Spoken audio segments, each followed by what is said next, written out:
Good evening.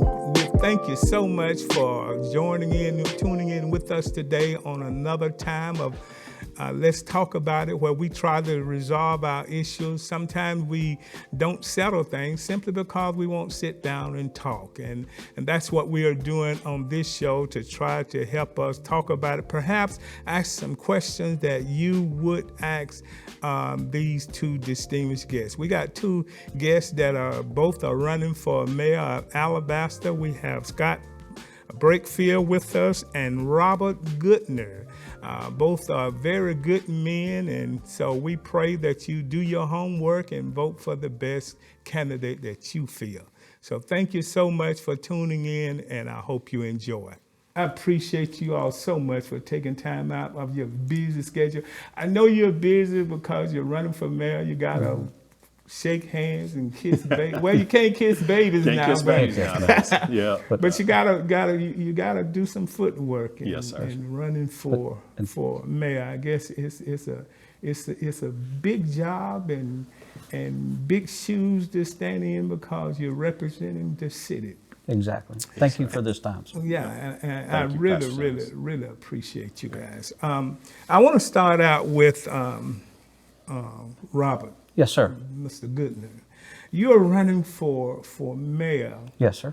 It's only two of you, and you're running for mayor. And this your first time? Yes, sir, it is. Is this your first time in politics? Or? Yes, sir, it is. So what drove you to want to run for mayor at this time? Sir, all my life I've been in positions of service to our country, to our state, and I've even served on the personnel board here with the city of Alabaster back in the early 2000s. But I want to serve. I care, and this is the time that I want to do this. The Lord has put it on my heart to step out there, as Dr. Jeremiah spoke a week or so ago about get into the deep waters, stop standing on the shores and get into the deep waters. That's where the work is. And the only way to do that is to get involved and to be willing to take the responsibility. To me, it's not a position of authority. It's not a position of command, but it's a position of leadership. And the example is our pastor so eloquently said yesterday, Scott can attest to that Jesus led by example, by when he said, the greatest is the last, or the last will be the greatest. And he took out a towel and exemplified that and washed the disciples' feet, including Judas, because he loved them. Well, you decided. Did you decide at the last minute? Because I'm told that you. Yes, sir. We had prayed a lot about it. We had prayed, my wife and I, and actually the time to qualify, I thought had come and gone. And then that weekend, I just full disclosure, my wife came in from a conference, just full of energy and excitement, and wanted me to watch a video. And there again, it was a video from Dr. Brene Brown, who was speaking about stop being vulnerable, be willing to jump out there and get in the arena, as President Roosevelt said back in the day. But along with Dr. Jeremiah's sermon that morning, along with Dr. Jeffers' sermon that morning, and along with Dr. Tony Evans, his sermon later on that afternoon was quit standing around, get your feet in the arena. And so that Tuesday, I found out that it was the last day. That was the last day. And so I just went, and I got a couple of phone calls wondering what was I thinking and why I wanted to go ahead and enter, because I had already decided, Scott was a man. And I have no problem with that, if that is how it comes out to be. And he'll have my full support at all times. But I just felt the Lord that day, and just the feeling of service. I want to serve the people because I care about the people. And family-wise and as a time of period in my life is something that I'm so blessed that I can do it. I can resort all my energies and efforts in a full-time way. Well, and I guess this that awkward question. Yes, when you're running for politics, I guess that's the reason why I can't run. when you're running for office or something, you're disclosing your whole life. Yes, sir. And for me to do my homework in interviewing, I researched both of you. Yes, sir. From whence you came and whatnot. Yes. And it's what we were saying earlier about social media. Yes, sir. I went on your social site and I saw your social site running for Goodner for mayor. Yes, But sir. I went further Yes, sir. and went on your Facebook page. And on Yes, your sir. Facebook page, you got something that's interesting that I'm sure some of your folks would want to know. Those that are voting sir. that would be inclined to vote are considering voting, Yes, sir. particularly the African American sector. Yes, sir. You have on your page, you have on there Judah P. Benjamin, and you Yes, sir. says the aggression of the northern states produce great leaders. Yes, sir. Can you explain that to me? Absolutely. And I believe that came about 5 years ago. I have an Israeli friend. I have several Israeli friends. I spent a lot of time training and being amongst the Jewish population and my Israeli friends. And that came from, I know exactly what you're talking about. I think it was about 2015. Mr. Benjamin and the full, if you go and look at his background, and I believe that comment, I know that comment was because Mr. Benjamin and that was a post that was shared to me. Okay. And I responded to that post to Cedilla Blankston, or we call him BK. But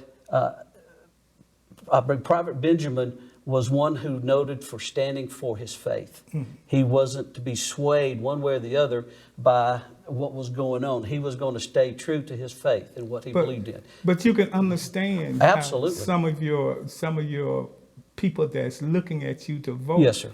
That you got a picture of Benjamin and Yes, you sir. got a There's a picture of the Confederate flag. Confederate flag. Yes, now, sir. now with me, if I have something that's on my page as pastor Yes, sir. that I don't particularly agree with, I've had something to send them, I take it down. Why hadn't you taken yours down? That's a wonderful thought, sir. It didn't cross to me, sir. The people that I've worked with and worked for, that I've served with and served for, they will all attest to you where my heart is with the African American community. They will understand that everybody's respected. I was raised that way. My mother said, you take people as they are, not what they are, but who they are. And that's how you determine who it is. Sir, I've seen bloodshed from all different kinds of ethnic groups, from races, from creeds and colors. It doesn't matter to me. It matters to me about the heart. So that's not particularly, even though it's on your post, it's not particularly That's what not you me. represent. No, sir. I'm not. No, sir. And I will proudly stand on my record because, Pastor, I could sit here all day long and tell you, yes, I have 2 black godchildren. I have a lady who's her and her child lived with us for almost 2 years. Those are my children. Okay. And it's not about black people. It's not about white people. It's not about Asian. It's about people. That's what I care about. No, sir. But People prove who they are. You're not one of those that say, I don't see color, are you? Because I don't think I want somebody that say, I don't see color. I like folks to see. When you see color, yes, sir, you have to identify. Okay. Because sometimes I think you have to make a step forward to squash that inside, whatever is inside going, they come from that side. Well, what are their beliefs? I've had 15-year-old boys that I've had to take to the hospital that were shot after a drug sale. And they didn't know right from wrong. All they knew was they were making money. And they didn't know right from wrong because they never had a chance or an opportunity to see right because nobody's cared enough to go in there and say, hey, this is available. This is what it can be. So it's about people. Okay. And of course, Scott Brakefield. Yes, sir. You're with the city council now. You're the president. Yes, sir, I am. How long you been on the city council? I've been on the city council. I'm completing my 3rd term on the city council, the last 2 as council president. Council president. If you become mayor, the next 4 years, what it's going to be like? Well, I would hope that we were able to continue a lot of the progress that we've seen across the city over the past, 8 to 12 years. We've accomplished a lot, across the city. We've created our own city school system that is really increasing property values by driving more families to our community. We've made significant investment in our public safety, buying them equipment and vehicles that they need and giving them the resources they need to ensure that we live in a safe community. We've made a significant investment in our parks. Quality of life is very important, and having a good, strong parks department is very important to assist that quality of life, whether it be through youth sports or adult programming. Where we're a little lax right now is some of our adult programming. It's fun to see the kickballs and things like that come out for our adult programming, but really kind of wanting to see more expanded into our adult programming, basketball leagues, etc. So, I'd hope that we'd be able to continue a lot of our progress. We got a lot of projects going on. Our police station is under construction. We're in the early phases of an expansion of 119, Highway 119 South, that will alleviate some of the traffic issues that we have on the south end of town. 65 is just recently completed. Have strong partnerships with our state and local governments to help, get some of these projects done. So I would hope that we would continue to progress in the direction that we're progressing right now. What about the mall? Do you see the mall opening up during your District 31? Yes. District 31 is going to be an interesting thing to see. At the last minute, the developer had a couple of the big box retailers that were kind of the anchor stores of that retail development kind of walk away at the end. So now I know he's going back to the drawing board and looking at different options to bring to the city. One thing that I'm a proponent of is more of the family entertainment type things. Not so much at Dave & Buster's, but traveling across the country, you see places like a Jillian's or Pinstripes or things like that. More of the family entertainment venues as well as restaurants. I know that he's taken a long, hard look at. Well, becoming mayor and you having a different disposition, in my research, I found that you and the council members kind of bump heads with the mayor, to put it lightly, over the school board 1% tax. Yes, sir. And the mayor wanted 10 years, and you guys said 30 years. And that's, what's that, $5 million a year? Is that right? Yes, sir. The feasibility study initially said it'd be around $3.5 million, but because of our big shop local, keep your tax dollars here initiatives, we're pushing close to $5 million a year going through the school system. So, and I just want, for those that are listening, what was the difference between why be so adamant to have it 30 years as opposed to 10 years? Because if you, either way, you're going to commit to, why commit to 30 years rather than 10 years, rather than doing it 10-year increments? Yes, sir. Where I guess you're doing about 40 to 50 million dollars as opposed to Yes, sir. $150 million for Yes, sir. 30 years. Well, the big thing I would say was when I kind of led the charge to create Alabaster City Schools, we had multiple public hearings. We had events where, we went to City Fest and set up tents and talked about the improvements that we could offer through our quality of education through Alabaster City Schools by keeping our tax dollars home. Through all that process, we always were standing behind the commitment for 1 penny to go to the school system. That was an unwavering position for the city council at that time. Now, we've got a different council that came in when we chose to lock it in for 30 years. But the first council that I was a part of, we were unwavering in, hey, if we're going to pass a sales tax, then that whole 1 cent needs to go to the school system. The question was raised, if it grows, could the city siphon some of that money off for some of the resources we need? The answer that we were given and the answer that we provided was, if our tax revenues were growing, that means more people are moving here. If more people are moving here, that means more students are in our school system, which translates to them needing more funding to be able to provide the additional resources and the additional curriculum and capital improvements that we really desired when we pulled away from the Shelby County schools. So we were always committed to the 1 cent. Fast forward, the 30 years was really around bond payments for the school system to go to the bond market to invest in capital improvements across their school system, all their buildings, and the construction of the new high school. Most of the bond terms were 30 years. So that's why the school system, the Board of Education, Dr. Vickers, as well as the bond council that was representing them, came to the city council and explained, hey, these are the goals that we want to accomplish, but to accomplish these goals, the term limits will be about 30 years. Okay. So that was the difference, and why we chose 30 years versus, well, I shouldn't say chose, but why we were proposed 30 years versus a 10-year increment. Do you see us, the Alabaster, going to 10% tax? You know, that's a tough question because you see it around us. You see Hoover went to 9.5, Vestavia I think's at 10, Montevallo's at 10, Trussell's at 10. You know, the thing that's interesting about it is the simple seller's use tax. We have more and more people that are shopping online.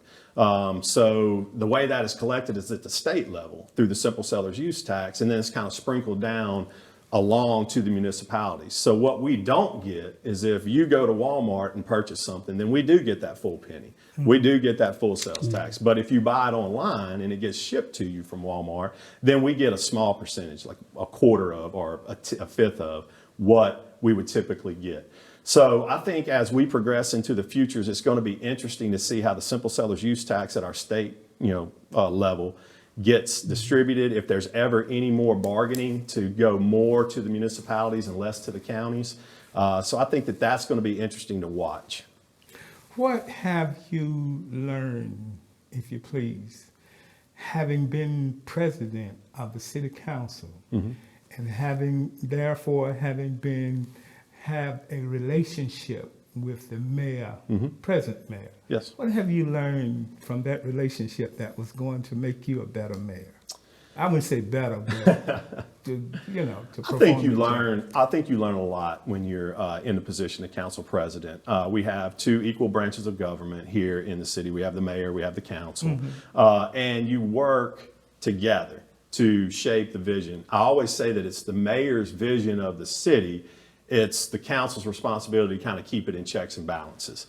So that teamwork approach of working together with the council, having a strong relationship with the council is critical. And the thing that I've learned through this, and I think you touched on it earlier, is sometimes if I'm lucky enough to be elected mayor, sometimes the council is going to disagree with a vision that I have for the city. And that's okay. And that is perfectly fine because like you said in your opening comments, it's okay to disagree. The world teaches us if we disagree, we've got to get on separate ends of the spectrum. And that's not what I'm trying to accomplish. I understand coming from the council, if I ascend to the mayor's role, the importance of teamwork, but also the importance of knowing and understanding that it's totally within their right to disagree with something that I propose and, to shoot down any ideas. And that's okay. At the end of the day, if you run for office, whether it be the city council or the mayor's position, I truly believe you have a heart for the city and you are wanting to do the absolute best for our residents and in the best interest of our city. Well, this is a question for, I suppose, for both of you guys as mayor. Going into as mayor, ours is not as concentrated as the rest of the United States. Racial disparity and racial tension now. And you recall a few weeks ago we had a Black Lives Matter march and whatnot. Do you guys think that that's something we need to look into in reference to? Do we have you've been on the council for a while? Yes, sir. Police training or whatnot, because it is the old adage that says injustice anywhere is a threat to justice everywhere. Agreed. And if it's happening at some other city, it's just a matter of time. If we don't be proactive, that's going to happen in our city. Yes. So as mayor, how are you guys going to anticipate that? And that's why I brought up that Confederacy with you, because it's sensitive now. So how are you going to work with, you work closely with as mayor, you work closely with the chief of police too, don't you? Yes, sir. Yes, sir. So what would you propose? May I? Yeah, go ahead. Okay. First, you did research me, and is that the only thing you found? No, I found some good stuff, but that's the thing.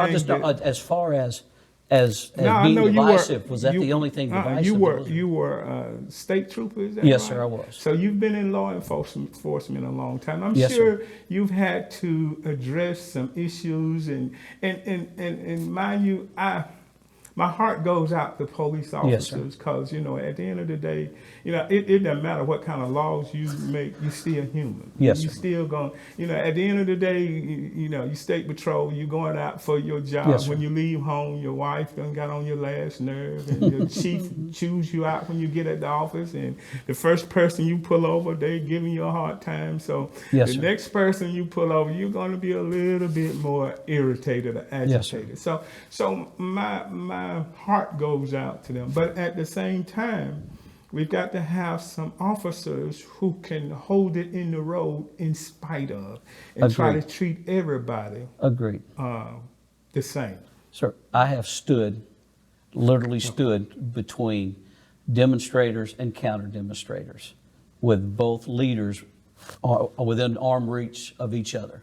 I have stood in the middle of that, and I have listened. I facilitated a peaceful resolution where everybody walked away. I support protest. As long as they're peaceful protest, you have the right to say, you have the right to believe, you can stand up, and I respect that. And I will always respect that. Okay? As long as anything, counter demonstrators, as long as it's peaceful. Okay? Once it becomes non-peaceful, that's another matter. Yeah, and there's absolutely. also another matter when you go back to training as to what level or what intensity of how that is enforced. I strongly, sir, am for fairness, for common sense, for training to understand to listen. I spent some time with the Los Angeles County Sheriff's Department with conflict resolution. And that, as you know, sir, there's a lot of issues in Los Angeles. Absolutely. So I learned a lot. The first thing I learned was it's my mouth that needs to stop. It's my ears that need to hear. And it's not my badge that needs to speak. It needs to be the right thing in the right time at the right circumstances. What about you? Well, I think to your point, we can't put our head in the sand and think that, Exactly. hey, that this is not going to happen, in our environment. We've been fortunate, to my knowledge, we haven't had many or any, to my knowledge, experiences with that. You referenced the Black Lives Matters March. Growing up in the community and having the relationships with, Pastor Harris, Pastor Bivens, the guys that I grew up with, the guys that are, some of my mentors, I was proud to go down there and listen because Pastor Bevins asked me to get up on the stage and say a few quick words, and I don't have the words to say, to get up there and take. But to the point of sometimes you don't need to say, you need to listen. And I left the group with one thing is we live in a society where we don't listen to understand, we listen to respond. Yeah. Exactly. And we've already formulated our opinion. I'm gonna let you talk, but then I'm gonna go right back at you. Exactly. Versus listening to understand, and which is it's a lot more difficult because sometimes I've got to admit that I've got preconceived biases, Right. that I've got preconceived issues, So you hear and to really sit there and listen to understand Right. is sometimes a little bit more difficult. As far as what's going on with our police department, I think right now we have more minorities working for Alabaster Police Department than we've ever had. So I think that is a huge step in the right direction. We've got to recruit, train, and retain the best of the best. Yes. So we've got to do that. And then also, I'm big on getting out. My dad was a law enforcement officer for 30 years. He's a retired deputy sheriff. But I'm big on getting out in community police. The only way you repair trust is you've got to get out and work it, building trust You have back. to earn it, right. Shaking hands, introducing yourself. Hey, I'm here. If you never need anything, call. So I think that those are the things that we need to continue to work on as we move forward as a community. Well, that very last question as we come to a close. This is something that shake you up a little bit. I try to shake you up before you leave.